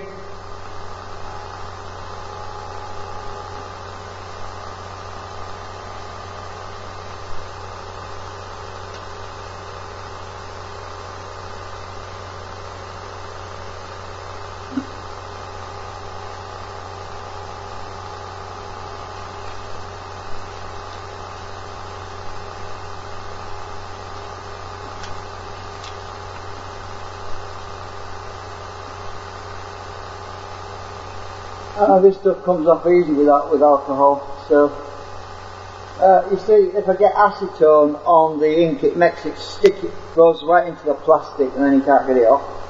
So I have to grind it off.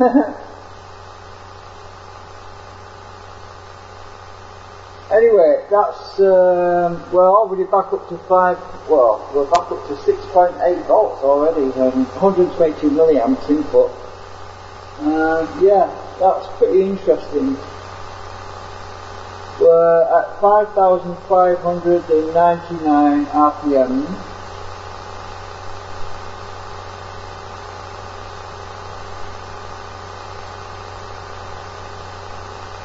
I can't remember what we were at earlier. I could scroll back, I suppose, on my live stream and look. Mind you, no, I can't look because I wasn't sure it was a...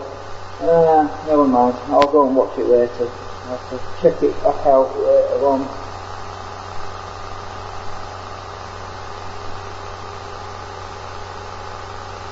Still got that digital waveform.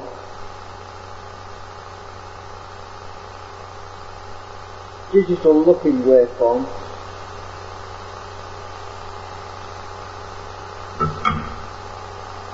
Anyway, I'm going to go now because I'm going to watch, probably going to watch a movie.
Because I have more coils to wind as well.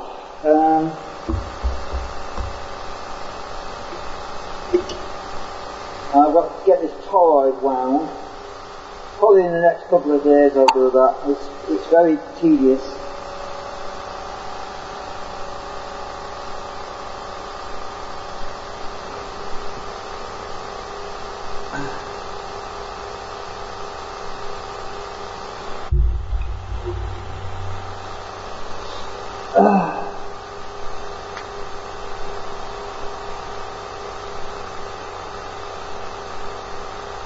So we'll turn it off and see how long it takes to stop.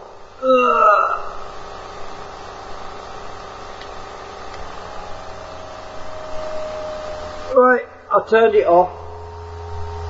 See how long it takes to stop.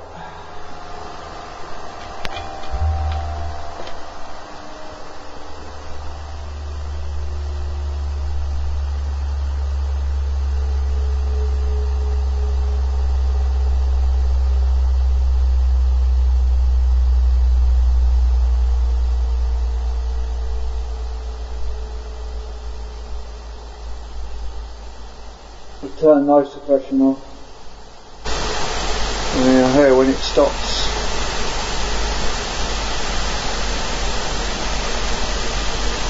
Takes ages. Still good at 2,500 right now RPM.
600 RPM.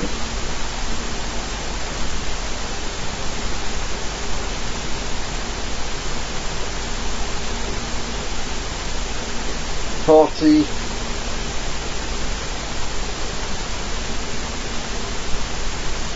30.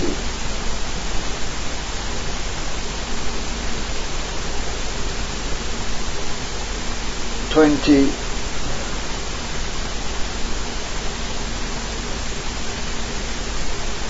10, 9, 8, 7, 6, 5, 4, 3, 2, 1. And it stopped. Yeah. Anyway, yeah. I hope you enjoyed it. It was interesting. The waveform was very, very interesting. You know, the way the triacs cascade, creating that digital effect on the oscilloscope. You know, you get one step, then another step. That's all the different triacs firing at different times. You see, what's happening is when one coil is generating power, it's triggered, sends power back through the coil, because the coils are wired in series at both ends. So you've got two coils, right? And instead of the coils being wired in series at one end, the two wires from each coil, from separate coils, goes to the bridge rectifier, and the wires on the other end of the coils, that is both wires, instead of being shorted together, they go through this circuit here. So we've got the wires coming down, they go for this choke, they go for the triacs on each side, which triggers, it's basically triggered by the other coil on the other side. So this coil goes through, or it's triggered by this coil, it depends if you've got the switch in or out. So they can be triggered by the other coil as well. So the other coil, which is slightly retarded or advanced in relation to the timing of the system, will trigger that circuit so that it pulses, and we also get a back pulse which sends energy back to the other coil, which negates drag. So what you have is a balance, like a seesaw effect. So you've got a seesaw where it's balanced like this, right?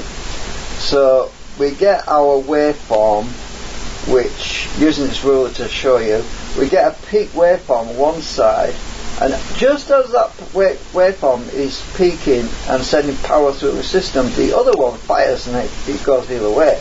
So that one cancels that out. So then the other one fires, and then we have another seesaw on the next coil, and so on. So we get this like a rocking motion between each coil, like this, and so energy sent back. So when one normally has drag, instead of having drag, it has acceleration. This is why we don't see much drag at all. It's very, very small amount of drag on the system, because each coil is basically helping the other coil, its predecessor.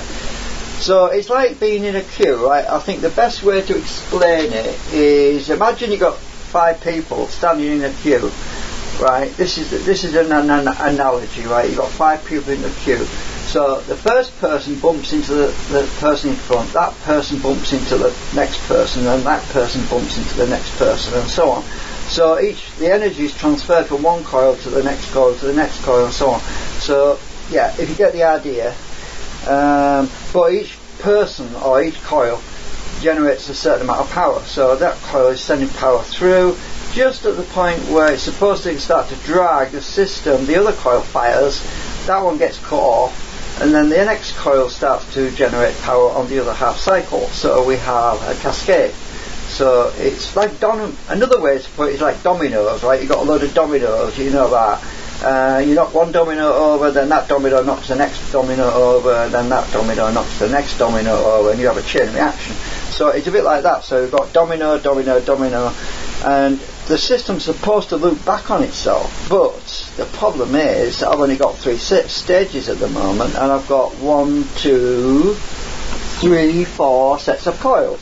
So we're not getting a complete circuit. So what's happening is this coil's firing, this coil's firing, this coil's firing, but that coil can't actually feed back directly to that coil because there's a stage missing at the moment. That's why I need this one winding. Then it would work the way it's supposed to work. So yeah, that's technically the theory. That's the theory anyway.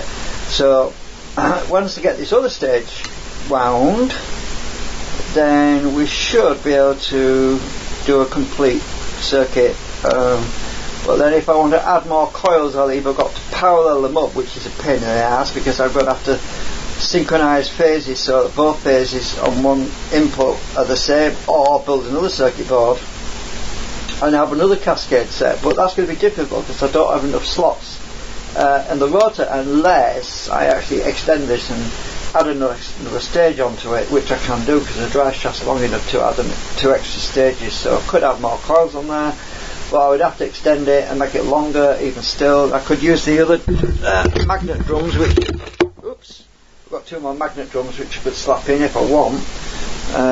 So we could have 2 extra stages, but I don't want to be going there right now because, well, yeah, it's a lot of extra work. I just want to work with what I've got here because I'm trying to save money. Money's tight. So that's just a summary of where we are right now and how this works and everything and what it's supposed to do. But if you get the phases slightly out of sync, instead of it helping the next stage, what it does is it drags on the next stage. So when I'm tuning these trimmer ports and setting them up, I'm actually adjusting the timing of when each coil fires. If it fires too late or too soon, we have drag, right? So we don't cancel the drags, but we sacrifice a certain amount of power output by trimming them back. So when I'm trimming the pots and you see my current is actually going down, you're thinking, oh, that's not pushing out as much power. That's worse than what it was before. But it's not actually, because it gains speed, and if it gains speed then the input current goes down. So the idea is that we minimise input current, we maximise speed, we don't worry too much about the output current because we can always get that back by adding more stages, more coils or more efficient coils. which generate a bigger pulse, a bigger wave. So that's why I need to rewind some of these coils because they're too small. For example, these new coils are the new ones I've been winding are this big, right? Most of the coils that are in there right now. Let's see. Most of the coils that are in there right now are that wide. This wide, but there's no wire on that one. And this one's about 3 times the depth, as you can see. It's, well, maybe double. So these new coils are actually wider, longer. There's more wire there.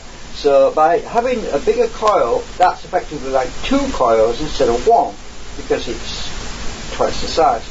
So having more coils means more voltage, means bigger waves, means I've got more area margin for error, so I can clip off more of the peak than what you can with a smaller coil. The small coils, you don't have much of a peak, so you're working with less, if you know what I mean. It's a bit like cutting a cheesecake. If you had an axe to cut a cheesecake, well, you know what I mean, it's a bit overkill. So it's better to use a thinner knife, then you get a better cut, whatever. So we're trying to cut through the wave. We're trying to cut through the phases precisely, but it's difficult to do that when the waveform is smaller. The smaller the amplitude, you just don't get much out of that little bit sticking out at the top. So that's what I'm saying. Anyway, I'm going on too much. I think that's it now. I'm going to get off and go and watch some movie or something.